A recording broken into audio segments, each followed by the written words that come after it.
ಇವತ್ತು BVP ಕ್ಯಾಂಪಸ್ನ ಒಳಗಡೆ KLE technological university ಏನಿದೆ, ಈ ಕ್ಯಾಂಪಸ್ನ ಒಳಗಡೆ ನೇಹಾ ಅಂತ MCA ಓದ್ತಿರುವಂಥ ವಿದ್ಯಾರ್ಥಿನಿ ನೇಹಾ ಹಿರೇಮಠ್ ಅನ್ನುವ ವಿದ್ಯಾರ್ಥಿನಿಯನ್ನ ಬರ್ಬರವಾಗಿ ಫಯಾಜ್ ಅನ್ನುವ ವ್ಯಕ್ತಿ ಅಲ್ಲಿಯ VCಯ ಚೇಂಬರ್ನ ಪಕ್ಕದಲ್ಲೇ ಬಂದು ಸುಮಾರು 9 ಬಾರಿ ಚಾಕುನಿಂದ ಚುಚ್ಚಿ ಕೊಲೆ ಮಾಡುವಂಥ ಕೆಲಸವನ್ನು ಮಾಡಿದ್ದಾರೆ. ಹೆಣ್ಣು ಮಕ್ಕಳಿಗೆ ಎಲ್ಲಿ ರಕ್ಷಣೆ ಇದೆ? ಅಥವಾ ನಮ್ಮ ಇವತ್ತಿನ ಕ್ಯಾಂಪಸ್ನಲ್ಲಿ ಹೆಣ್ಣು ಮಕ್ಕಳು ಧೈರ್ಯವಾಗಿ ಓಡಾಡದೇ ಇರೋ ರೀತಿ ಆಗಿದೆ. ಇಷ್ಟು ದಿನ ಕರಾವಳಿ ಭಾಗದಲ್ಲಿ ಲವ್ ಜಿಹಾದ್ ಅನ್ನುವ ಪದವನ್ನು ಬಳಕೆ ಮಾಡ್ತಿದ್ರು, ಅಲ್ಲಿ ಲವ್ ಜಿಹಾದ್ನ ಪ್ರಕರಣ ನೋಡ್ತಿದ್ವಿ. ಆದರೆ ಇವತ್ತು ನಮ್ಮ ಉತ್ತರ ಕರ್ನಾಟಕ ಭಾಗದ ಹುಬ್ಬಳ್ಳಿ ಅಂತಹ ನಗರದಲ್ಲಿ ಈ ಥರದ ಲವ್ ಜಿಹಾದ್ ಪ್ರಕರಣ ಕಂಡು ಬರ್ತಿರುವಂಥದ್ದು ಇಡೀ ವಿದ್ಯಾರ್ಥಿ ಸಮುದಾಯ ಭಯಪಡುವ ರೀತಿ ಆಗಿದೆ.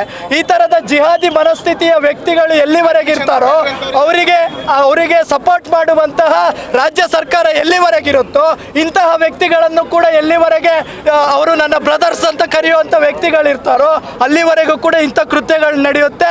ಈ ಥರದ ಕೃತ್ಯಕ್ಕೆ ನೇರ ಹೊಣೆ ರಾಜ್ಯ ಸರ್ಕಾರ ಆಗುತ್ತೆ. ಅಂಥವರಿಗೆ ಬೆಂಬಲ ಕೊಡುವಂಥ ಕೆಲಸವನ್ನು ರಾಜ್ಯ ಸರ್ಕಾರ ಮಾಡ್ತಾ ಇದೆ.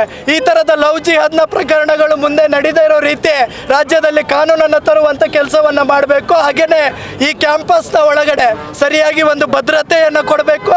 ಆ ಥರದ ವಿದ್ಯಾರ್ಥಿಗಳಿಗೆ ಮುಂದಿನ ದಿನಗಳಲ್ಲಿ ಅಡ್ಮಿಷನ್ ನೀಡಿದೆ.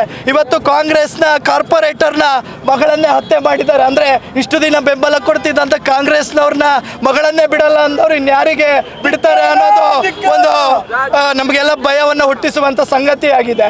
ಕ್ಯಾಂಪಸ್ನ ಒಳಗಡೆ ಧೈರ್ಯವಾಗಿ ನುಗ್ತಾರೆ, ಜನಸಂದಣಿಯ ನಡುವೆನೇ ಚಾಕುವಿನಿಂದ ಚುಚ್ಚುತ್ತಾರೆ ಅಂತ ಹೇಳಿದ್ರೆ ಇದು ನಮ್ಮ ಸಮಾಜವನ್ನು ಭಯಪಡಿಸುವಂಥ ಕೃತ್ಯ ಮಾಡ್ತಾ ಇದ್ದಾರೆ.